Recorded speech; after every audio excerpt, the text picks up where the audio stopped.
Hey guys, we're back. I'm super excited to make this video with you lot today. We are going to be making Suji Ka Halwa, and it is a sweet treat that you can enjoy at the end of fasting, in the day, or it's typically eaten during Eid, which is the celebration after Ramadan.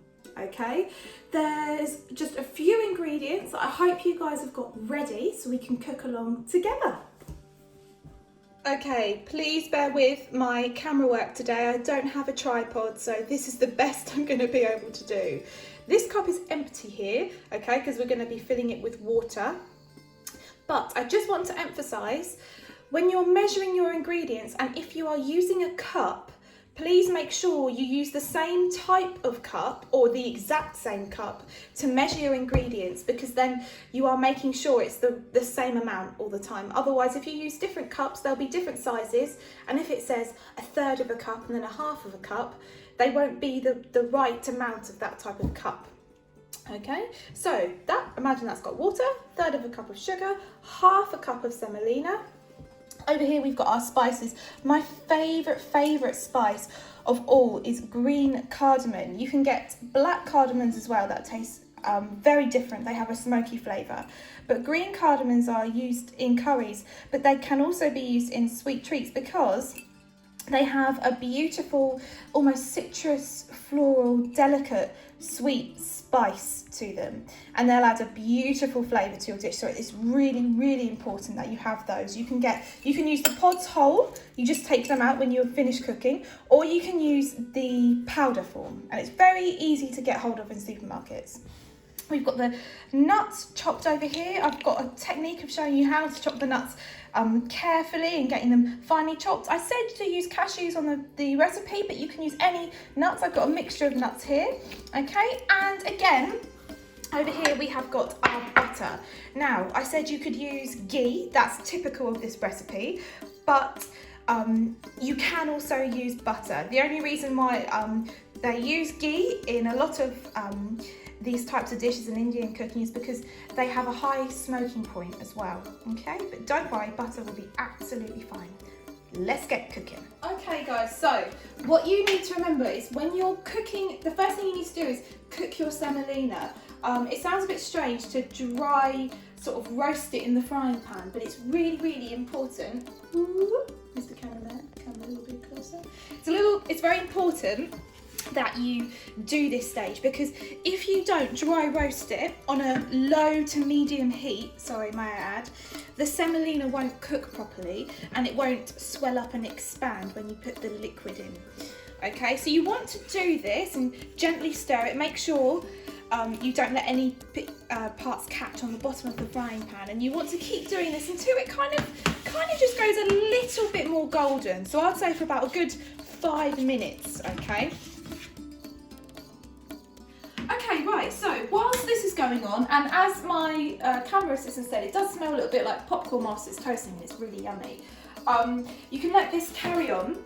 You want to be making your sugar syrup ready for your... Hold on. Okay, so I've put my water in a separate pan at the back.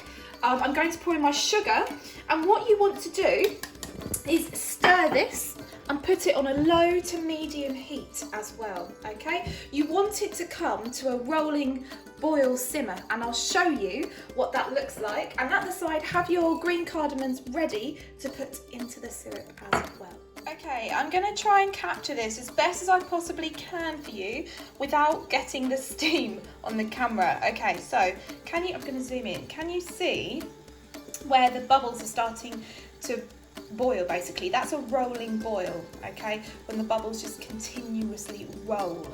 So I'm going to add in our green cardamoms, my favourite spice, and I would say leave that on a rolling boil for about 2 minutes, okay, so the flavours from the spice can release. And you don't want to overboil it, otherwise you'll reduce your syrup down and you'll lose the liquid, the amount of liquid that you want. Butter and the chopped nuts in the frying pan, and now we're going to add our golden toasted semolina. Okay, it's really important you take the time to do that so the semolina cooks. We're going to add our sugar syrup last, okay? But let's add our semolina. So this has been cooking away for about a minute, and that's the perfect colour. I don't want it to go any darker.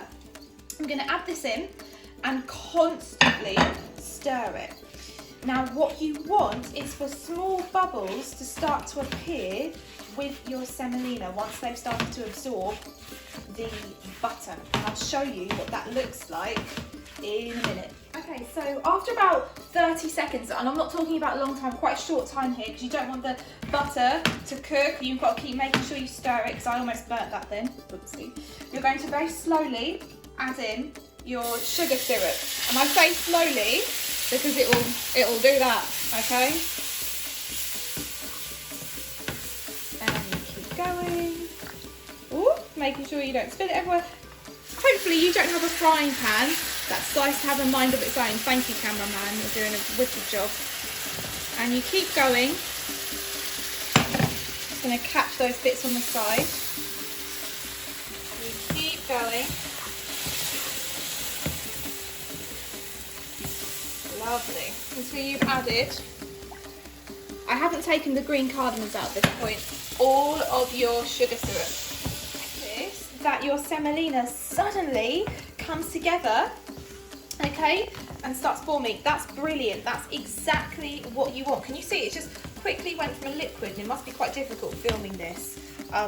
It's quickly gone from a liquid into this sort of paste-like form. And I would say you keep doing this and you keep mixing and stirring it.